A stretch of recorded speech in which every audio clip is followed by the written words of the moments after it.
Billy Carson, aka 4Bidden knowledge, unlocks Orgasms of the Gods. And what I mean by that is I was encouraged by Billy Carson because of some things that he helped to clarify for me regarding my own research and helped put some pieces together for me. And that it comes from a March 3rd, 2014 blog I posted on my website, hypnoathletics.com, which can be found at eym.hypnoathletics.com, called Orgasms of the Gods. I earlier did a little bit of it. I did a live video just to go over it through my mind and to figure out how to present it. I mainly just read directly from the blog post.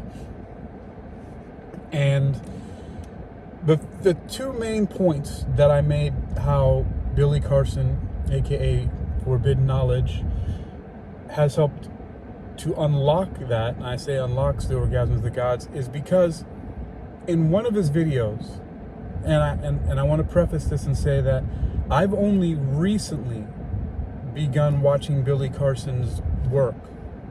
I had no idea who he was before. It's June 1st of 2024, and if I did hear about him, it wasn't until 2023 and late in 2023. If I had seen his videos before, I know that maybe one or two of them I might have seen show up before, and I ignored them because I assumed that he was another religious zealot attempting to use older ancient text to justify and reinforce the material found in the Abrahamic religions' philosophies. Of course, those are Judaism, Christianity, and Islam, the Abrahamic religions, based, the father of those religions being Abraham, as many of you who already know, who follow Billy Carson, know, and 4Bidden knowledge. And so I ignored his work before. I didn't think, and I thought maybe he was another going to be way over the top, crazy alien researcher. And even though I had long heard of, and I made a mistake in my live video, I realized, because I said Zachariah Sitchin, but it was actually Eric von Daniken who wrote the book Chariots of the Gods, and that's where I got the title Orgasms of the Gods from. And I was attempting some clickbait, which didn't work. Nothing that I've done has ever worked to get that much attention.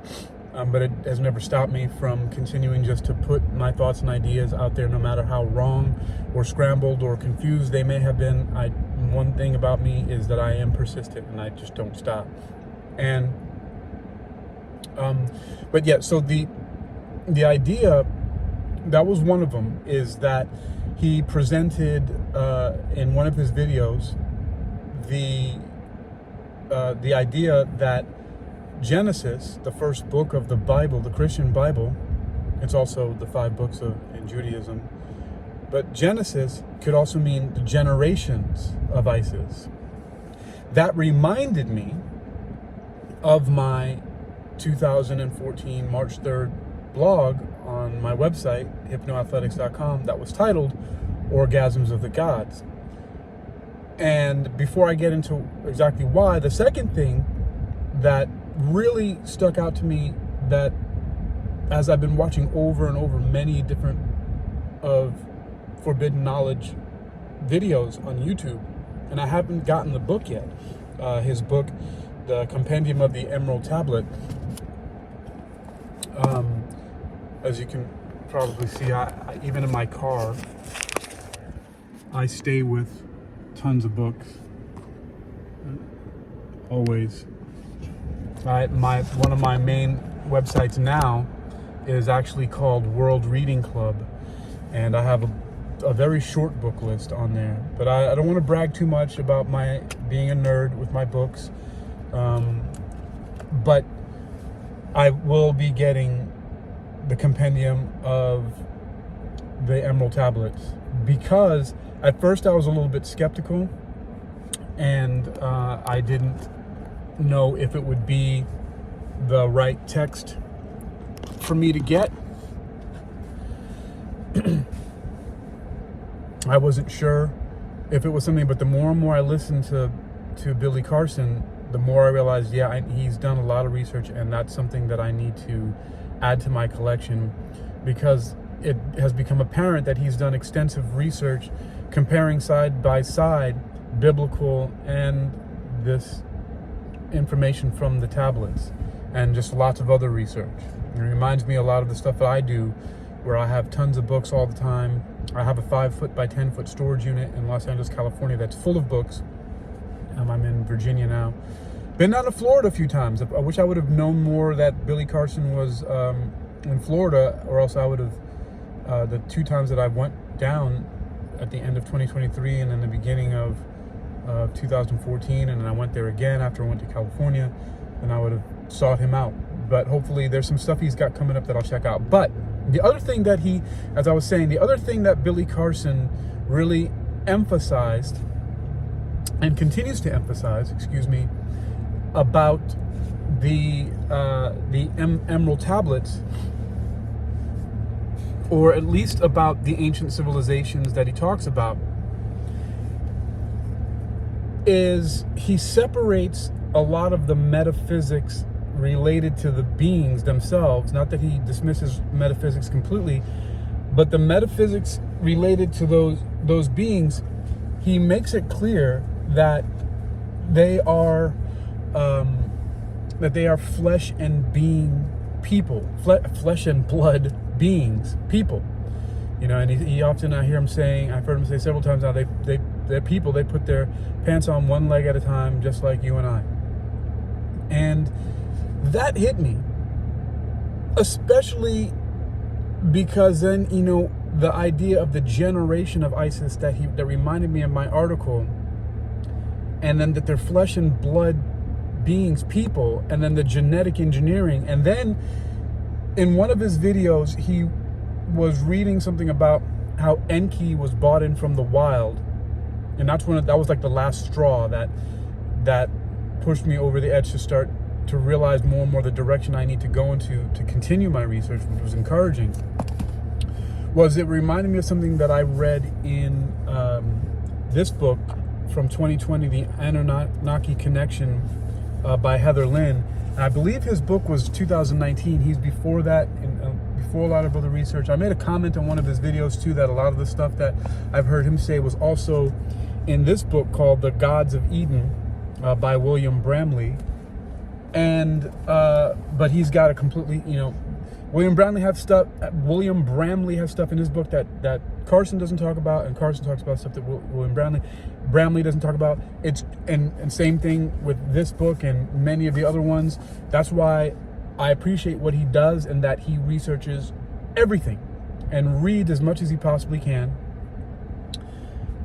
and then goes from there. And so it's those 3 things. I said 2 originally, but now I'm thinking about it. It's those 3 things. 1, he mentioned the generations of Isis. 2, that they're flesh and blood beings that put their pants on one leg at a time, like you and I. And then 3, the ideas that I heard about genetic engineering. And so that's really what was in my mind when he said the generations of Isis, meaning those who were seeded by Isis in part. And some of the things that I've heard him say was that Isis, or Ishtar, actually was the being that decided to allow herself to be artificially inseminated with the DNA, the seed, in order to carry out this genetic engineering experiment.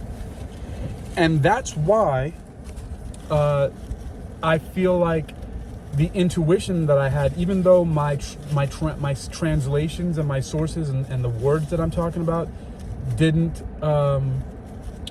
may not add up because of where I was getting my information from, but the intuition I had and the connection is a fascinating one. And here's what it is, if you haven't already gone over and searched on eym.hypnoathletics.com. That's right, hypno, like the word hypnosis, athletics, all one word, eym.hypnoathletics.com, and looked at it. It's a mess, but it's really not that well put together But the idea behind it is what I find fascinating, and all of this, what Billy Carson and some others have been talking about.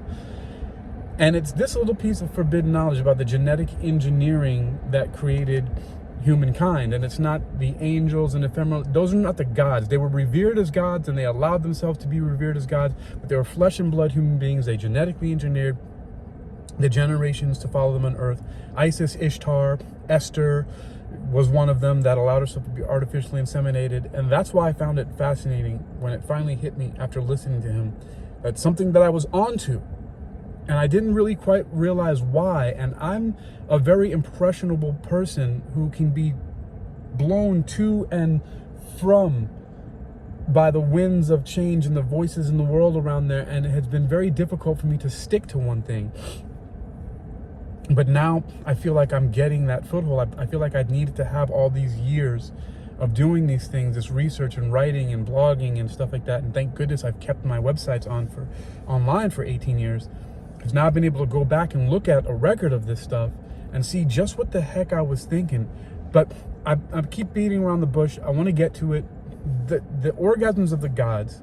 And I'm also putting this video out there as well. I'm making it, and I'm going to continue making series based off this idea and some other things that I've come to the conclusions of, because I want to continue my work, and specifically in this area. And I'm also working on 2 doctorate degrees from the University of Metaphysical Sciences, and I've already determined what the thesis are going to be on, and this is a big part of it. Excuse me. And in Orgasms of the Gods, I basically said that you're going to find Isis in your ovaries and Osiris in your testicles.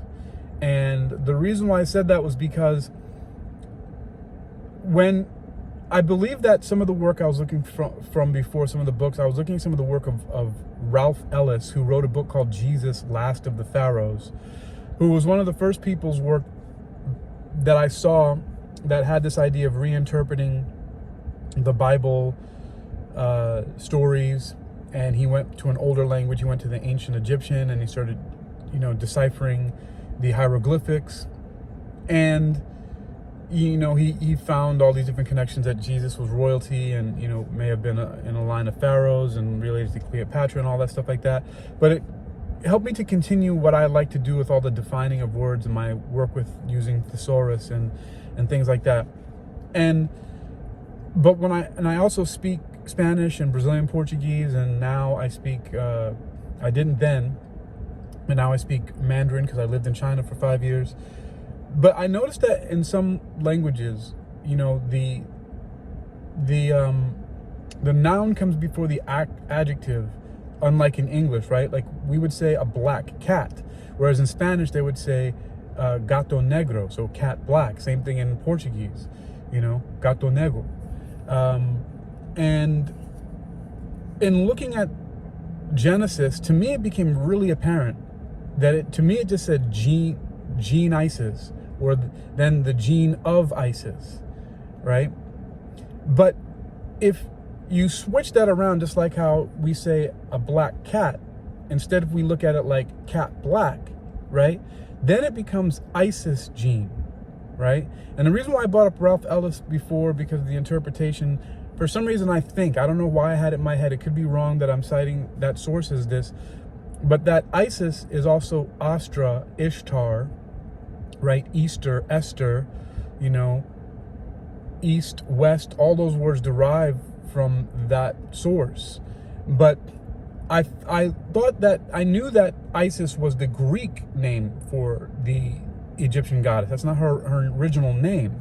Like Billy Carson points out that Thoth was Hermes Trismegistus, is what the name the Greeks gave him, and that he could also maybe be Jesus, or was a teacher of Jesus directly when he went away, because many of the texts show that many of the things that are said in the Emerald Tablets are also very similar, and sometimes exactly the same statements that Jesus made in the New Testament. But it's because so I thought that Ast Ra was interesting. Ast and then Ra being the main sun god, like Amen Ra, which is also another conclusion I came to a long time ago as well. I remember I was at a Jewish friend, Veronica in California, and we were at a and by the way, Ralph Ellis's book was published in 1998. I believe I got a hold of it sometime between then and 2014, obviously. And I was at my friend's house. She's half Venezuelan, half Israeli lady, a good friend of mine. We still keep in touch. And she always had these gatherings at her house, and I was there, and of course there were a bunch of other Israeli people there, and I was talking, and I had mentioned something that I learned in one of the books by Ralph Ellis, which was that, you know, Aten Ra was the rising sun, or Adon Ra, and then we got Noon Ra, or Ra as the middle of the day at noon, and then there's Amen Ra, the setting sun, and that people are saying the name of an Egyptian sun god at the end of their prayers. Billy Carson points out that that Amen Ra is also, I think, is it Enlil? And he's one of the really crazy, psychopathic, bloodthirsty of the extraterrestrials that came here and was ruling over humanity. And but this guy, this Israeli guy, this Jewish Israeli guy, got really mad. Who said that is the way it is? And I immediately just said, you know what? I'm just saying. I just stopped. And I've heard Billy Carson bring that up as well too. So I've been on this track for a long time, but I've had a lot of self-doubt about it, and so I didn't continue the kind of way that I would like to study. If you look at my website, it's all over the place, and there's things about marketing and attempts at copywriting sales letters and classes, and just a complete, it's chaos on there. But there are threads of certain things that I've stuck with for a long time, and this is one of them that is coming in and out. But back to the Ost Ra, right? So if you flip it around, instead of it being gene of Isis, Genesis, right? I thought, what if it's Isis gene, right? Or Ostra's gene, right? And when you say that way, it immediately popped in my head. Female goddess, ostrogene, estrogen. And you know, some of the spellings and some of the names of Ishtar, Isis, Astra is Esther. And where we get the word Easter and West Star and East Star, like in Spanish, it's Este and Oeste, right? These all things are derived from that. I even know that I heard Billy Carson talking about Easter as well, and about the eggs, and it's about genetic engineering. But I had also done stuff about that too, and also how I realized that on a lot of eggs, that, and I don't know if Billy Carson has ever talked about this, but that when we paint Easter eggs, they oftentimes have like what look like to me 3 different spikes. You know, they put wiggly lines or 3 points on it, which I thought was like a representation of the 3 pyramids at Giza, but I don't know. But ostrogene, estrogen, and Isis gene, estrogen, gene of Isis, I thought that's a coincidence, interestingly enough, that it is a female goddess, and it happens to be in the female hormone estrogen. That's what I thought.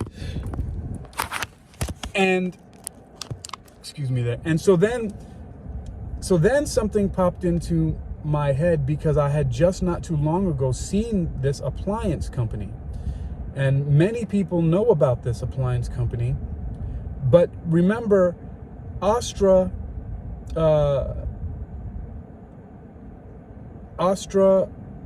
Isis, Osiris, all of that stuff. Even the word Astra means star. Is that, you know, a lot of people talk about how there was a lot of star and sun worship, right? So to me, the next jump was, well, you know, Osiris is a sun god too, and her name was Astron, and all the sun and star stuff. And I had remember seeing this logo for this appliance company, and I thought, that's just too on the nose. And it was this company, Oster, I don't even know how to pronounce that. I think I might have owned from a girlfriend. She had one of the appliances, and this is on a graphic that I took and put on that website, in the blog that I wrote on my site. And I was looking at it earlier, and I looked at this funny picture that I had with some mathematical equations and a picture of me on the phone, and then a book about orbital space flight in the background there. So I think that's interesting, you know, orbital space flight, because at the time I wasn't even thinking about them being extraterrestrial. So I find that interesting now that I look at it. That's crazy. I wonder if I could decipher those. I'm gonna have to look at that later. I know I have that book somewhere. I think it actually in that previously mentioned 5 foot by 10 foot storage unit I have in California. But immediately I looked at that and it was obvious to me. First of all, there's a star, a 4-pointed star inside the Oster logo, right? And I thought, well, if Ostra is the female goddess, then Ostra or Oster could be the male. And it automatically popped into my head that that's part of the word, testosterone. Testosterone. I mean, there's not even a difference in the spelling. That company, Oster, has to be a star. I mean, to me, it was just, if it wasn't for the star inside of the O in that logo, I may not have made that connection. So there was more than just the words, the linguistics themselves. It was the images. In fact, it was like a hieroglyph, right? That the fact that there's a 4-pointed star in there, and that's what made it click for me. That's what made me think that it's got to be this male hormone. So do you see where I put these I mean, I know my methods may seem a little bit reckless, right? But look at that again. If I did not see that 4-pointed star in Oster, I may not have made the connection between a sun god, star god, celestial gods that people are naming, right? And putting it together with the estrogen gene of Isis. But it's a male god. There's a star in the O. And the exact spelling of part of the word of testosterone is in it. So that is how Billy Carson, aka 4Bidden Knowledge, has unlocked the orgasm of the gods.